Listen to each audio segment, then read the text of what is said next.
একটা হাসি মানুষ এরকম মিথ্যা কথা বলতে পারে?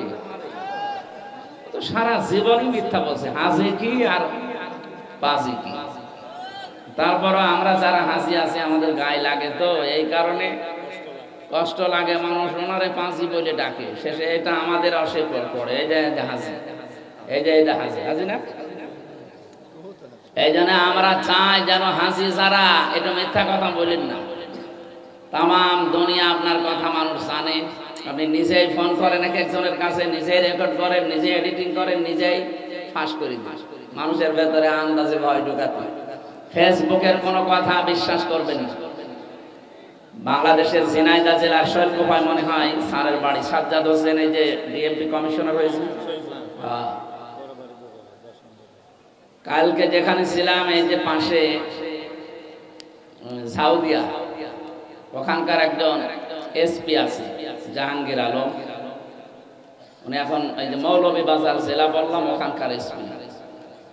এই বৈষম্যের শিকার হয়ে এতদিন বাইরে ছিল, আল্লাহ এখন দায়িত্ব তারে দিয়েছেন। উনি আমাকে বলছিল যে হামজা ভাই, আপনি সারা দেশে কথা বললেন, এই কথাটা মানুষকে জানাবেন যে এই যে যারা ফেসবুকের কথা শুনে গুজবে কান দিয়ে উস্কানিতে পা দিচ্ছে, এরা যেন এটা বন্ধ করে। কিচ্ছু হয়নি, এদেশে সব ঠিক আছে। ষড়যন্ত্র তারা করছে, এদের ষড়যন্ত্র বন্ধ হয়ে যাবে। কেন বন্ধ হবে বলেন তো? ভালো করে খেয়াল করে আমি মিলিয়েছি। কোরআনে কারীম সূরা নমল 19 নাম্বার পারার 20 নাম্বার পৃষ্ঠার 6 নাম্বার লাইনের 50 নাম্বার আয়াতে আছে। এটা তাফসীরে হাক্কানিতে পাবেন। আল্লাহ পাক বলেন, ওয়া মাকারু ওয়া মাকারা ওয়া মাকারনা মাকারা ওয়া হুম লা ইয়াশউরুন। খুব খেয়াল করে শব্দগুলো মিলাবেন। আল্লাহ বলেন, আর ষড়যন্ত্র করেছিল। মাকরন মাজদার দিয়েছেন। নবী আপনি জানেন এদের ষড়যন্ত্র কেমন। ফাকাদ মাকারু মাকরাহুম ওয়া ইনদাল্লাহি মাকরুহুম ওয়া ইন কানা মাকরুহুম লিতাযুলা মিনহুল জিবাল।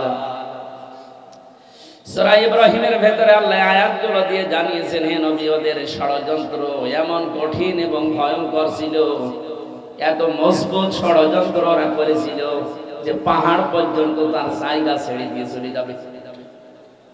শব্দের অর্থ খেয়াল করেছেন, কত ভয়ঙ্কর শব্দ আল্লাহ দিয়েছেন, যে পাহাড় পর্যন্ত ওদের ষড়যন্ত্রের কারণে নিজের জায়গা ছেড়ে দিয়ে চলে যাবে। অথচ পাহাড় বুঝি না আমরা,